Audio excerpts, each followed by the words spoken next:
ಕಲ್ಲಂಗಡಿಯನ್ನು ಅಗತ್ಯಕ್ಕಿಂತ ಹೆಚ್ಚು ತಿನ್ನಬೇಡಿ, ತಿಂದರೆ ಈ ಸಮಸ್ಯೆ ಗ್ಯಾರಂಟಿ. ಎಲ್ಲರಿಗೂ ಪಟು ಕನ್ನಡ TV ಯೂಟ್ಯೂಬ್ ಚಾನಲ್ಗೆ ಸ್ವಾಗತ ಸುಸ್ವಾಗತ ಅಂತ ಹೇಳ್ತೀವಿ. ಶುರು ಮಾಡೋಕ್ಕಿಂತ ಮೊದಲು ಯಾರೆಲ್ಲ ನಮ್ಮ ಯೂಟ್ಯೂಬ್ ಚಾನಲ್ ಮೊದಲು ನೋಡ್ತಿದ್ರಿ ಅವರೆಲ್ಲ ಸಬ್ಸ್ಕ್ರೈಬ್ ಮಾಡ್ಕೊಳ್ಳಿ, ಮತ್ತಲ್ಲೇ ಪಕ್ಕದಲ್ಲಿರೋ ಬೆಲ್ಲೈಕನ್ನು ಪ್ರೆಸ್ ಮಾಡಿ. ಕಲ್ಲಂಗಡಿ ಹಣ್ಣು ಆರೋಗ್ಯಕ್ಕೆ ತುಂಬ ಒಳ್ಳೆಯದು. ಇದರಲ್ಲಿ ಬಹಳಷ್ಟು ಪೋಷಕಾಂಶಗಳಿವೆ. ಇಷ್ಟೆಲ್ಲ ಪೋಷಕಾಂಶಗಳು ಇದ್ದರೂ ಕಲ್ಲಂಗಡಿಯನ್ನು ಹೆಚ್ಚಾಗಿ ತಿಂದರೆ ಏನಾಗುತ್ತದೆ ಅಂತ ಗೊತ್ತಾ?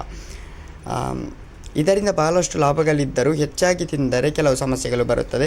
ಕಲ್ಲಂಗಡಿ ಹೆಚ್ಚಾಗಿ ತಿಂದರೆ ಬರುವ ಸಮಸ್ಯೆಗಳೇನು ಅಂತ ಇಲ್ಲೀಗ ನೋಡೋಣ.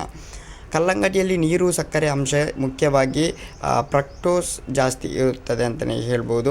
ಹೆಚ್ಚು ಕಲ್ಲಂಗಡಿ ತಿಂದರೆ ಹೊಟ್ಟೆಯಲ್ಲಿ ಗ್ಯಾಸ್, ಭೇದಿ ಆಗುತ್ತದೆ. ಸೂಕ್ಷ್ಮಜೀವಿ ವ್ಯವಸ್ಥೆ ಇರುವ ಅಥವಾ ಜೀರ್ಣ ಸಮಸ್ಯೆಗಳು ಇರುವ ಕಲ್ಲಂಗಡಿಯನ್ನು ಹೆಚ್ಚಾಗಿ ತಿನ್ನಬಾರದು. ಕಲ್ಲಂಗಡಿಯಲ್ಲಿ ನೀರು, ಫೈಬರ್ ಜಾಸ್ತಿ ಇರುವುದರಿಂದ ಹೊಟ್ಟೆ ಉಬ್ಬರ, ಗ್ಯಾಸ್, ಹೊಟ್ಟೆ ನೋವು ಬರುತ್ತದೆ. ರಕ್ತದಲ್ಲಿ ಸಕ್ಕರೆ ಹೆಚ್ಚಳಾಗುತ್ತದೆ. ಕಲ್ಲಂಗಡಿಯಲ್ಲಿ ಸಕ್ಕರೆ ಅಂಶ ಇರುತ್ತದೆ. ಇದು ರಕ್ತದ ಸಕ್ಕರೆ ಮಟ್ಟವನ್ನು ಹೆಚ್ಚಿಸುತ್ತದೆ.